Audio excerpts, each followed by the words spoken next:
The rain had been falling since morning, the kind of soft, patient rain that didn't rush but lingered, like it had nowhere else to be. It glazed the narrow road through Willow Creek and turned the old streetlights into trembling yellow blurs. Claire Bennett had not been back to Willow Creek in 22 years. Yet here she was, gripping the steering wheel of her car as if it might vanish beneath her hands, her heart rattling in her chest the closer she came to the house at the end of the lane. The house where everything began. And everything ended.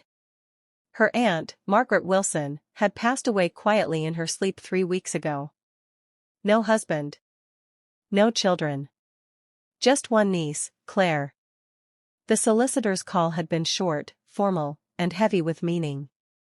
You are the sole beneficiary of her estate. Claire had almost laughed at the word estate. Aunt Margaret lived alone in a decaying wooden house with a garden she never let anyone enter. A woman of routines. A woman of secrets. A woman who wrote letters every single month, but never mailed them. Claire had discovered that strange habit when she received the final package, delivered after Margaret's death. Inside it was a bundle of neatly tied envelopes. All addressed to Claire. None ever sent. And on the very top, a single note in her aunt's unmistakable handwriting.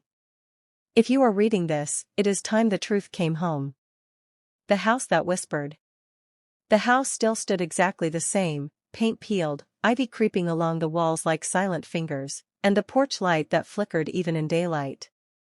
Claire stepped out of the car, drawing her coat tighter as the wind slid past her. The key the solicitor had given her felt strangely warm in her hand.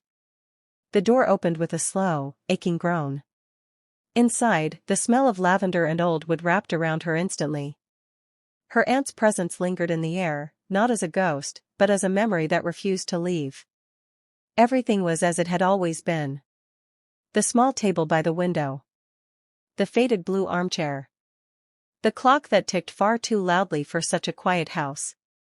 Claire whispered softly, "I'm home, Aunt Maggie." The words surprised even her. The letters never sent. That night, unable to sleep, Claire opened the bundle of letters. Each envelope was dated. One every month.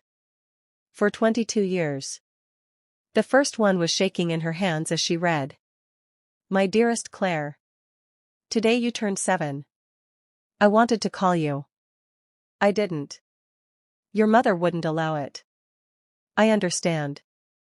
But every day, I carry you with me like a candle that never goes out. Claire swallowed hard. Her mother had always said Aunt Maggie abandoned them. But the letters told a different story. A story of someone watching from afar. Today you lost your first tooth. Today you danced in your school play. Today you cried outside the hospital when your father passed away. I stood across the street, and I cried with you. Claire's tears fell freely now. Her aunt had been there the whole time. But hiding. Waiting. And why? The locked room upstairs. On the third morning, Claire noticed what she had somehow missed before, a small door at the end of the upstairs hallway. It was locked. No handle. No keyhole. Just a smooth wooden surface and a faded carving. E.W. Those initials struck her chest like a hammer. Elizabeth Wilson. Her mother. They hadn't spoken her name in decades. Claire searched the house until she found a single brass key inside Aunt Maggie's jewelry box, wrapped in red thread. The door opened silently. Inside was a preserved bedroom. A child's bed. A tiny desk. A wall covered in drawings. And in the center, a small wooden chest. Inside the chest was a final letter. This one addressed not to Claire, but to Elizabeth. The truth buried in silence. The letter was long. And every word peeled back a memory Claire never knew existed. 25 years ago, Margaret had been in love. Deeply. Wrongly. The man was married. He was charming. And he destroyed her. When Margaret became pregnant, the man disappeared. His wife moved away. And the town whispered. Margaret's parents forced her into silence. The baby girl she gave birth to was secretly sent away to live with her younger sister, Elizabeth, Claire's mother. Claire was not Margaret's niece. She was her daughter. And Elizabeth was her aunt. Margaret had watched Claire grow up from a distance because she believed it was the only way to protect her. Protect her from the shame. From the cruelty of the town. From the truth that might poison her childhood. And when Elizabeth died 6 years ago, Margaret had nearly broken her silence, but fear won again. Until now. The night the river took everything. One final memory remained buried in the last pages of the letter. The night Claire's Aunt Elizabeth died was no accident. She had gone to the river to confront the man who had shattered Margaret's life. The man who was also Claire's biological father. The river rose that night. The storm raged. And Elizabeth never came back. Margaret had known the truth all along. And she had lived with the weight of it for 6 years. Alone. Coming home to what was always hers. Claire spent the next days walking through Willow Creek, no longer as a visitor, but as a daughter returning to the place she was born in silence.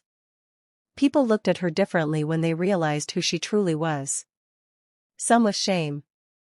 Some with regret. Some with quiet respect. And at her aunt's grave, Claire placed the final letter beside the stone. "You didn't abandon me," she whispered. "You loved me from the shadows." The rain fell again that day. But this time it felt like healing. A new beginning at the end of the lane. Months later, the house on the lane no longer stood empty. Light returned to its windows. The garden bloomed again. Children's laughter sometimes drifted through the open door. Claire stayed. She turned the house into a small community reading center, where stories were told aloud, where forgotten voices were heard again. And every evening, before locking the door, she would touch the old clock on the wall and whisper, "We're finally home, Mom." And somewhere, in the quiet spaces between memory and truth, Margaret Wilson finally rested free from the weight she had carried for 22 long years.